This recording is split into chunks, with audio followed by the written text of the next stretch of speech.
Mga kapuso, araw ng undas, kaya alamin natin ngayon ang sitwasyon sa Roman Catholic Cemetery sa Dagupan City. Nakatutok doon live si Russell Simorio.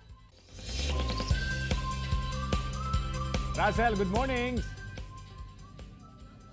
CJ, good morning at good morning sa ating mga kapuso. Pasado alas 8 na ng umaga at dagsa na nga itong mga dumadalaw sa sementeryo dito sa Roman Catholic Cemetery. Gayon din sa iba pang sementeryo dito sa lungsod ng Dagupan ngayong araw nga ng undas. At agad na hinanap ng mga dumadalaw sa sementeryo ang nicho o puntod ng kanilang mga namayapang kaanak.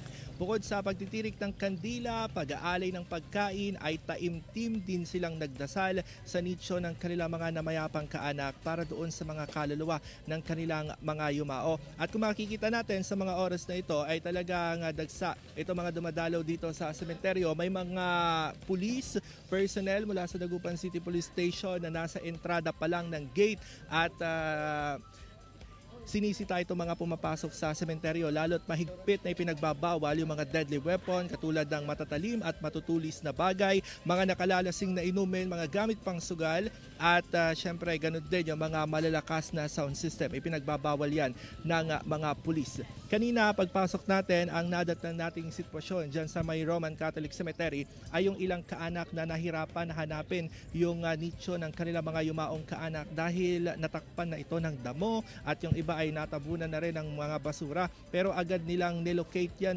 inayos para kaaya-ayang tignan ngayong panahon nga ng undas. May mga traffic rerouting scheme din na ipinatupad ang Public Order and Safety Office para sa mga magtutungo sa mga sementeryo. Kung manggagaling ka sa Tapuac o bahagi ng West Direction katulad ng Binmali, Lingayen at pupunta dito sa Dagupan City, bawal na pong pumasok sa may Burgos Street maging sa may Burgos Extension, papasok dito sa may Roman Catholic Cemetery maging sa may Independent Cemetery. Kung manggagaling ka naman ng New de Venecia Highway at gusto mong pumasok dito sa Roman Catholic Cemetery ay no entry na rin sa may Poblacion Oeste. Ito yung A.B. Fernandez Corner. Ito yung ipinatupad ng Public Order and Safety Office para maayos itong daloy ng mga sasakyan ngayong panahon nga ng undas. At na-monitor natin kanina dahil panahon na ng undas ay nagsitaasa na rin ang presyo ng bulaklak at kandila, pero nakamonitor dyan ang DTI. Yan muna ang latest mula dito sa Dagupan City.